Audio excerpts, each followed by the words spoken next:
We ache to have them on our shows. We ache to debate them, but they won't debate us and they won't come on our shows and they won't have us on their shows.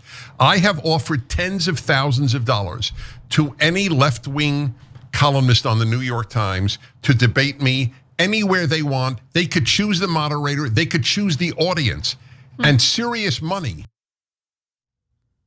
Joining us now is Dennis Prager, the man you just saw in that video. And Dennis, I guess you could call TYT acetaminophen because we don't want you to ache.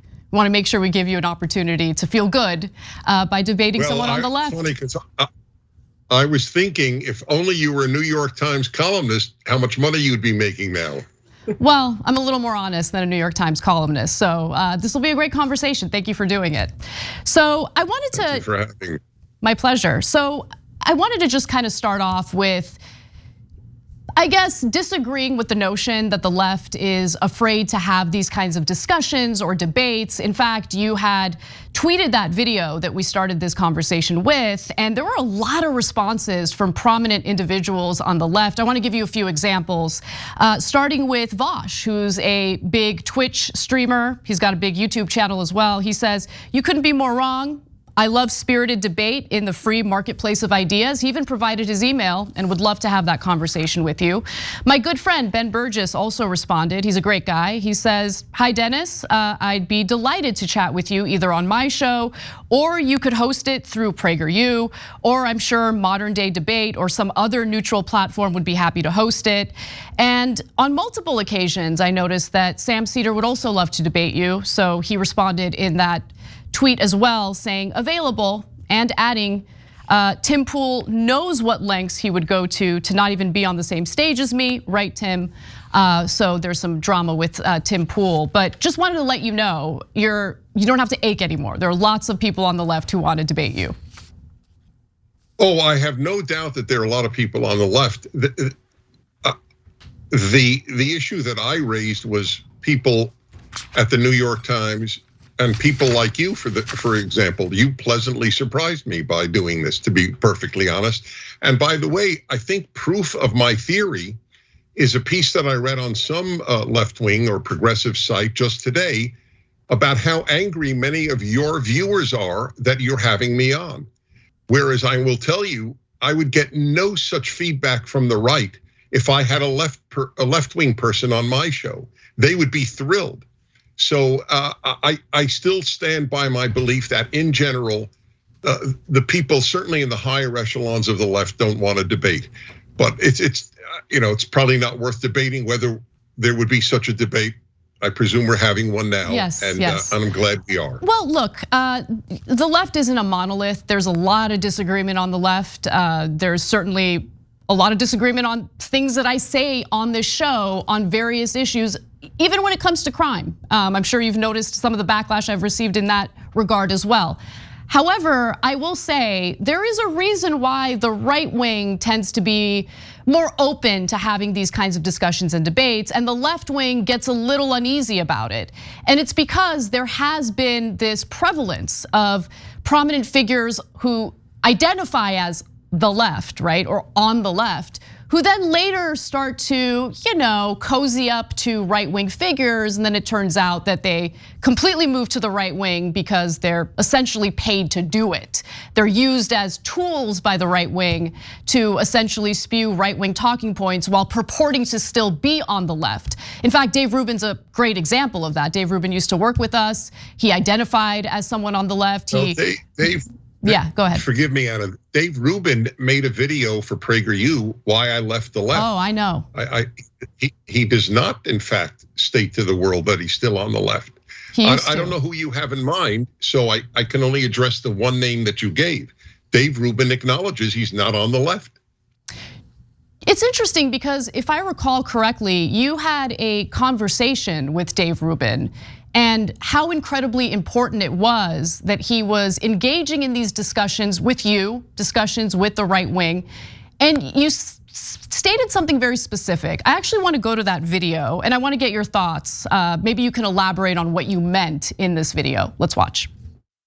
I want you to continue to say you're a liberal because you're of great use to good values. Well, don't worry, I'm not doing it for your use of me. I'm doing it for myself. No. Yeah. It's like Christians who say to me, we would love you to come to Christ, but you are so valuable to us as a Jew when you defend us Christians. Yeah. And they're right. You are valuable in the best sense of the word because America needs people who are clearly liberal and to be honest, and fall into the category of kosher as gay, to say, hey, hello, the conservatives are not hate mongers. Hello, they should be heard.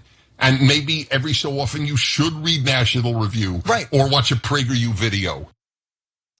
So, Mr. Prager, you can understand why members of the left would feel a little uneasy when these discussions take place, because usually it's a sign that someone on the left got lured in with some billionaire cash, like Dave Rubin did. Okay. Well, that's an unfair statement. I don't accuse people on the left of having their positions because of money, and I don't think you should do that with regard to conservatives. Alan Dershowitz is not a right winger, but Alan Dershowitz has said to me, this Harvard professor who's very well known, he's lost all his friends because he defended Donald Trump in court. He didn't even vote for Donald Trump. Just merely defending his right to have a defense was enough for him to lose his friends. The assumption on the left is that if you're a conservative, you're a despicable human being. And this is a perfect example. The only reason Dave Rubin would have done it was for money. I don't know anybody on my side of the spectrum who holds their positions because of money. There's a hell of a lot more money on the left anyway. Really? If you want to get money. How is PragerU funded? The Washington Post. How is PragerU funded? The Washington Post. by people on the internet and by wealthy donors. But PragerU is pittance compared to the money that is available just to BLM. How much money was given to Black Lives Matter by the Ford Not by billionaire donors. They certainly received quite a bit of money from individuals who wanted to donate to that cause. Okay. But if you think there's a lot of money on the left, I mean, you would be mistaken. But I do want to move off this because there are actual topics, issues that are worth discussing. The richest zip codes vote Democrat. The wealth today in America is disproportionately on behalf of Democrats on the left wing. That's either a fact or not. Anybody could look it up. There's a difference between voters in wealthy parts of the country and who ends up serving as donors, both for politicians, corporate politicians, of course, and for right-wing media. If you think left-wing media has major billionaire donors, again, you'd sadly be mistaken.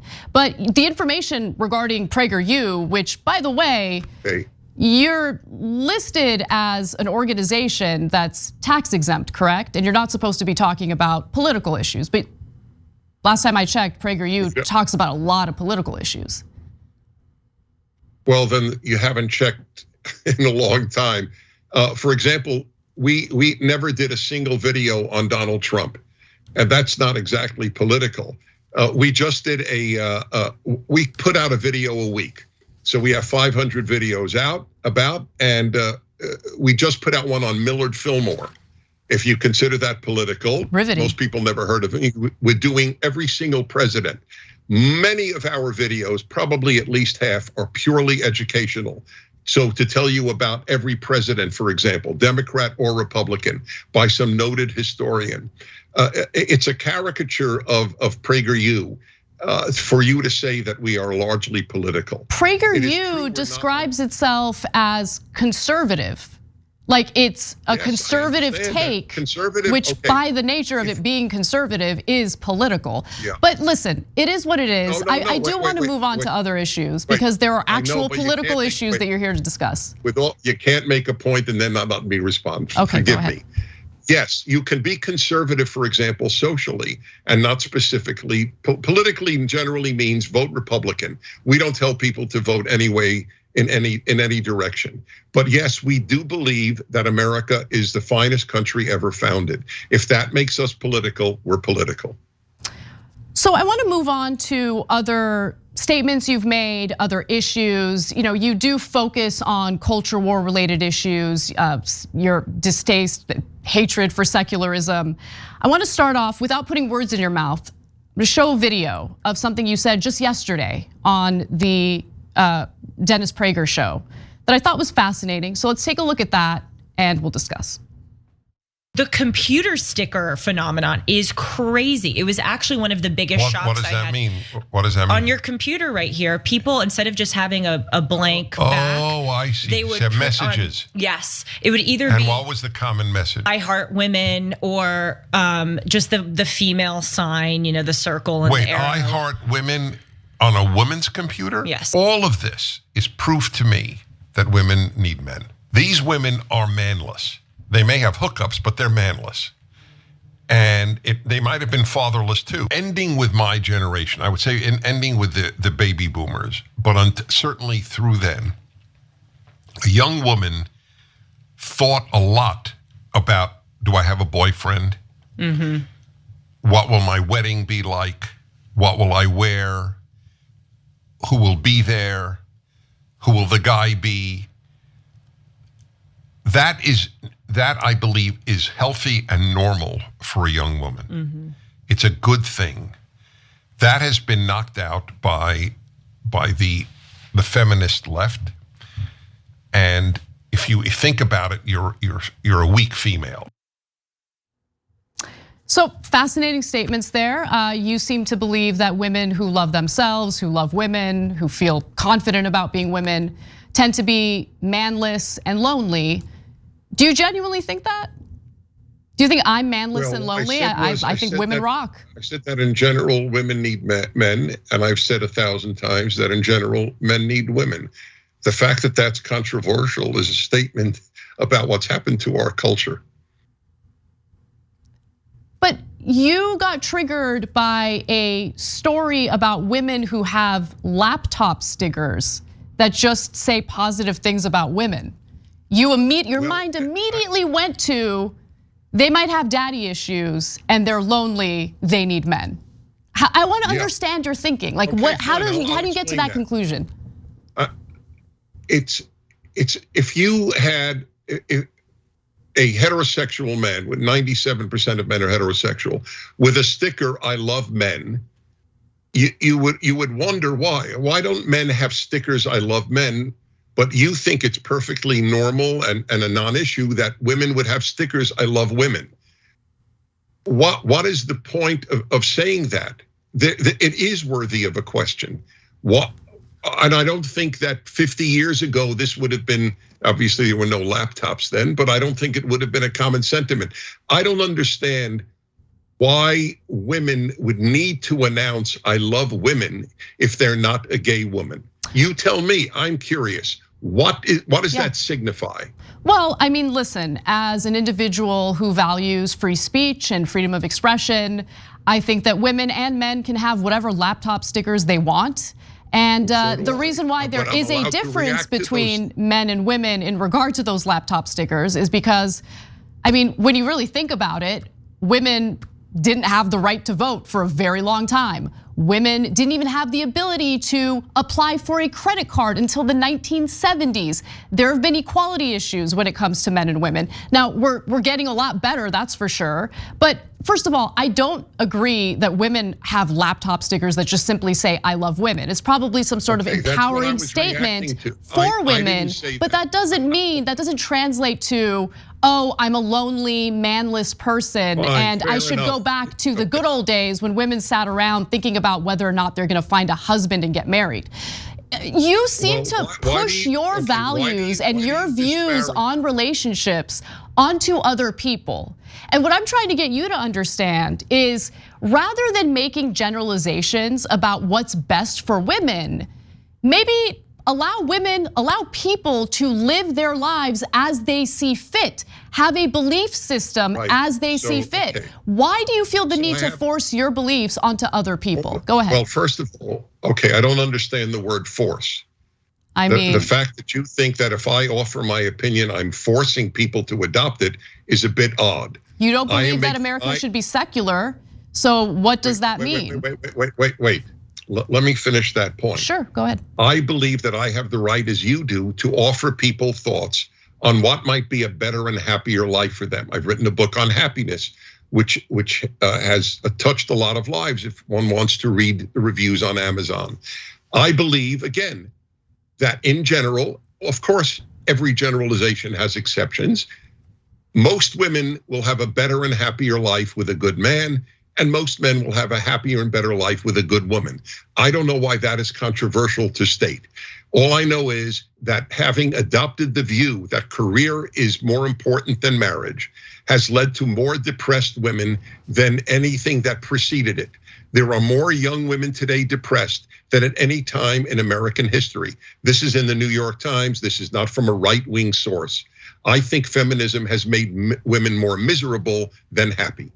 So I'm going to address that in just a second, but I want to address what you said prior to that very quickly. So listen, I don't have a problem with someone saying women are likely to be happier in life if they find a partner to share their life with. I don't think that that's a controversial statement. What is controversial is you seeming to imply that feeling confident or supportive toward women and being happy, single or in a relationship, that it's mutually exclusive. Like you can't be supportive of women and have a happy life. Like the weird connection that you tried to make there makes no sense. What was the final thing that you said? I was speaking about the depression among women in today's time. That's a great point. And you know what, that's right. There's actually increasing rates of depression and anxiety among men and women. I think that's important to point out.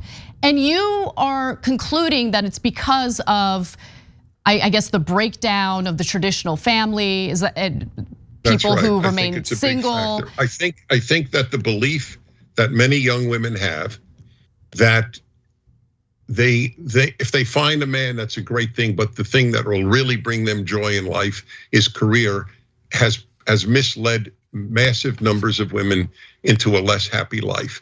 Career is not as terrific as the feminists portrayed it as being. The joy available for most women with a good husband and making a family is incomparably more than from a career.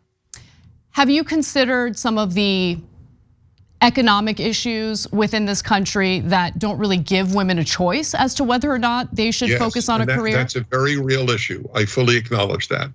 That if you don't have a career to fall back on and there's a divorce, that you're entirely right. That is not the same thing as saying career is going to give you a great deal of meaning and happiness like a marriage will. You're entirely right. Economically speaking, there is value in having a fallback career. I fully acknowledge that. But I'm going further than that, because the idea that a family can live in a single income household today is laughable. That is incredibly difficult to do. And so while the right wing and you yourself seem to have this idea that, well, women should focus on marriage, they should focus on building a family. First of all, you can't force anyone to do that, right? But let's say you want to encourage women to focus on that. You want to give them the choice, but you want to encourage them.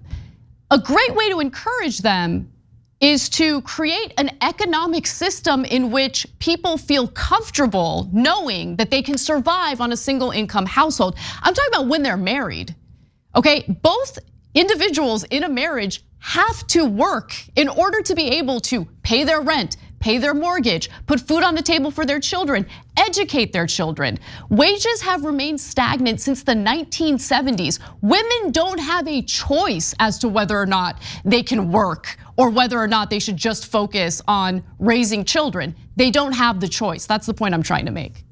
Right, and we differ on that because the reason that many women, not all, but perhaps most even, are working is not just economic, especially certainly in the upper class, upper middle class, and even part of the middle class. It is because they believe that their self-worth derives more from work than it does from family. If a girl got up in a high school or college class, let's say a professor or a teacher said, so women, I mean, to the extent that they can now say that, because you can't say boys and girls in many elementary schools, because we're told by your side that sex is not binary.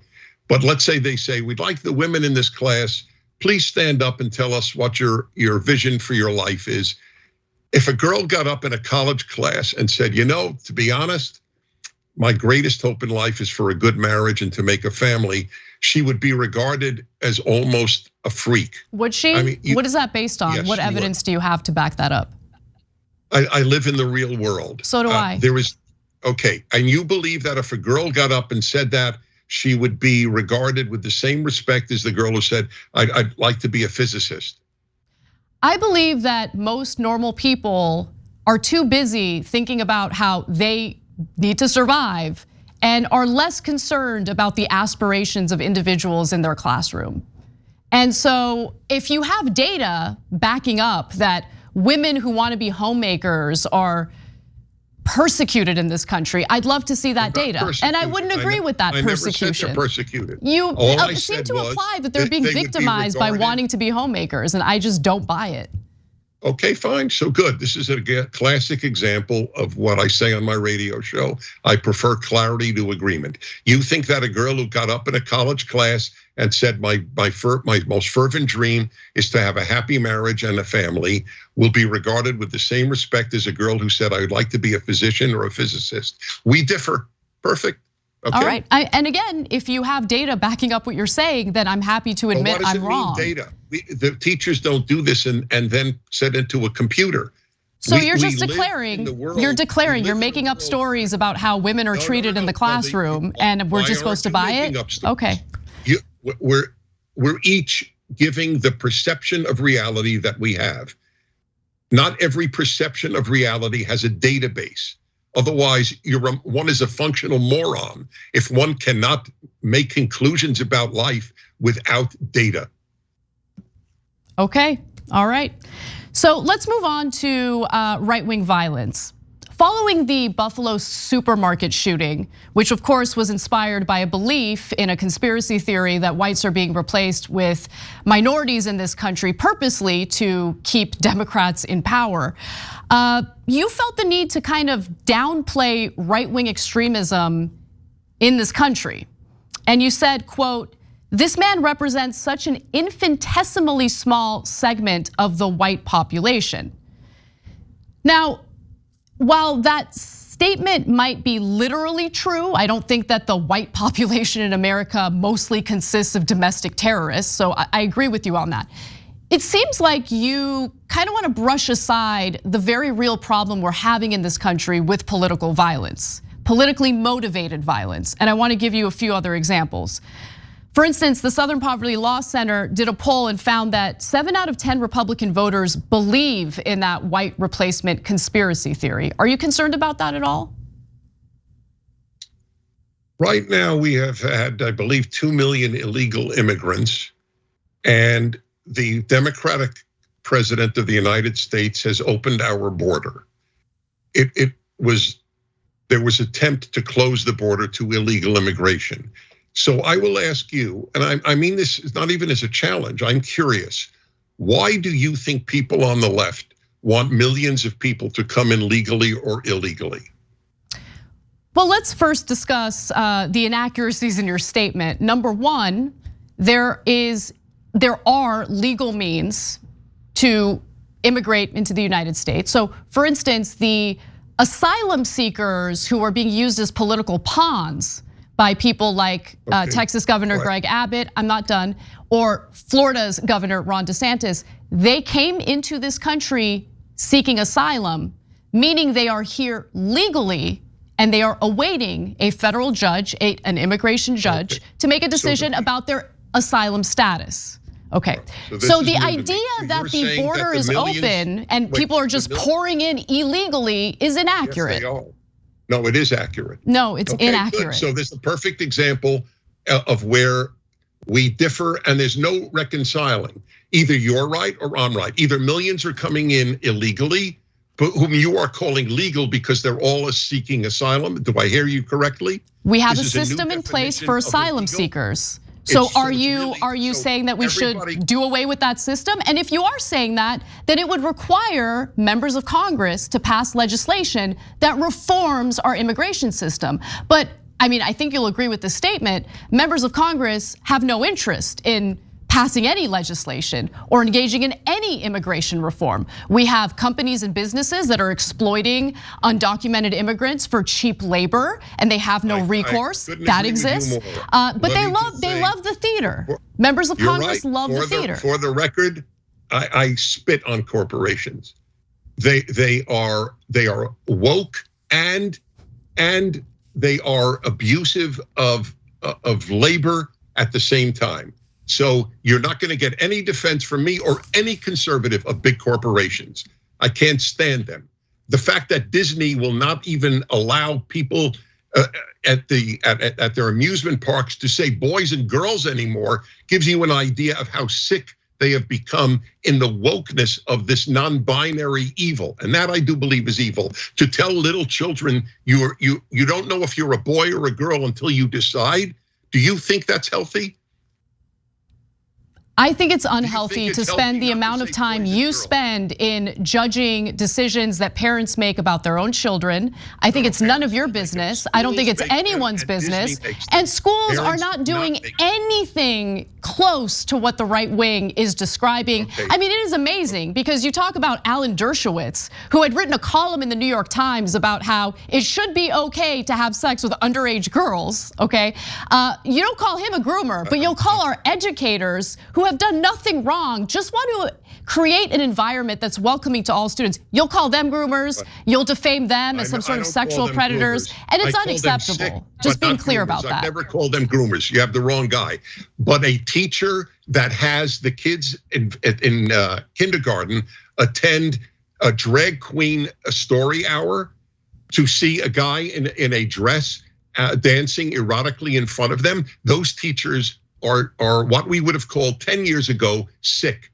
They are depriving children of sexual innocence. And if that's not a sin on the left needs to do a lot of introspection. I would love for you to apply standards like that to the former president of the United States, who you supported, who you endorsed. You have completely minimized some of the scandals that he was involved in, including paying hush money to adult entertainers he had cheated on his pregnant wife with.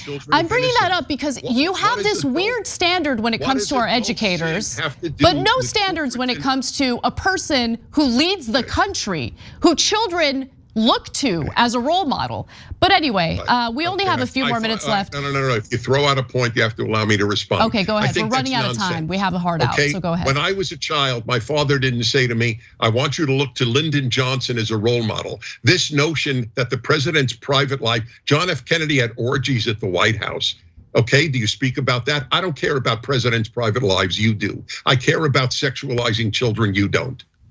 I care about fighting back against lies regarding educators sexualizing children. That is not happening, but you guys do love to defame educators who are already underpaid, undervalued, and should be treated a lot better in this country. So I would love to continue this conversation. Unfortunately, we're running out of time. I'd love to invite you to our members only bonus episode if you're willing to stay for another 30 minutes. I don't know if you're open to that. Yeah, I am. Fantastic. Okay, great. Thanks for watching The Young Turks. Really appreciate it. Another way to show support is through YouTube memberships. You'll get to interact with us more. There's live chat emojis, badges. You've got emojis of me, Anna, John, JR. So those are super fun. But you also get playback of our exclusive member-only shows and specials right after they air. So all of that, all you gotta do is click that join button right underneath the video. Thank you.